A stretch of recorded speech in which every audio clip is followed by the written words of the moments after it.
Hello दोस्तों, स्वागत है आप सबका हमारे इस यूट्यूब चैनल ऋतु यादव में।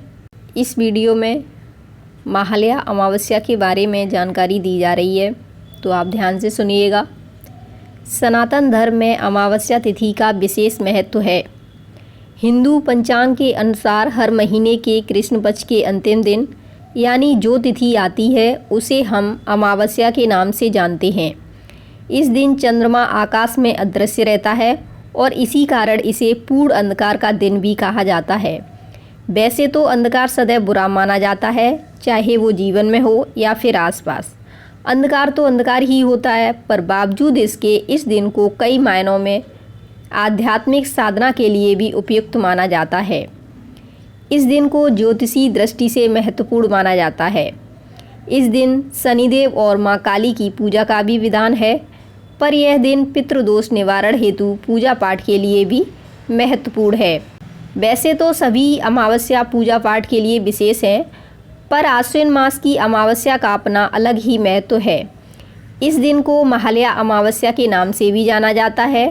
हिंदू पंचांग में यह दिन वर्षा ऋतु की समाप्ति और शरद ऋतु के आगमन के साथ वर्ष में एक बार आता है। समूचे भारत में इस समय मौसम बड़ा सुहावना होता है। वातावरण में न अधिक गर्मी होती है और ना ही अधिक सर्दी। एक तरह से यह समय अनायास ही बसंत ऋतु की स्मृति करा जाता है। महालया का वर्णन हिंदू धर्म शास्त्रों में मिलता है।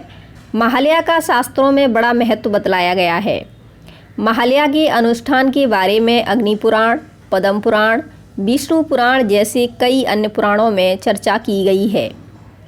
महालया का अर्थ है देवी दुर्गा व उनकी अन्य शक्तियों का पृथ्वी पर आह्वान या निमंत्रण है।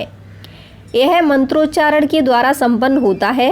इस तरह से यह दिन अमावस्या की अंधेरी रात्रि को देवी के आह्वान के रूप में मनाया जाता है। महालया के अगले दिन के प्रातःकाल ही कलश स्थापना हो जाती है और इसी के साथ शारदीय नवरात्रि आरंभ हो जाती है। पितृदोष के निवारण के लिए महालया क्यों महत्वपूर्ण है? दरअसल महालया वह दिन होता है जिस दिन पितृपक्ष की समाप्ति हो जाती है, अर्थात महालया या महालया अमावस्या पितरपक्ष के अंतिम दिन को कहते हैं। महालया को महालया अमावस्या के नाम से भी जाना जाता है। चूँकि यह दिन पितृपक्ष का अंतिम दिन होता है, इसीलिए इस दिन उन सभी पितरों का तर्पण किया जाता है जिनके नाम की जानकारी नहीं है या फिर जिनसे ज़्यादा परिचय नहीं रहा हो।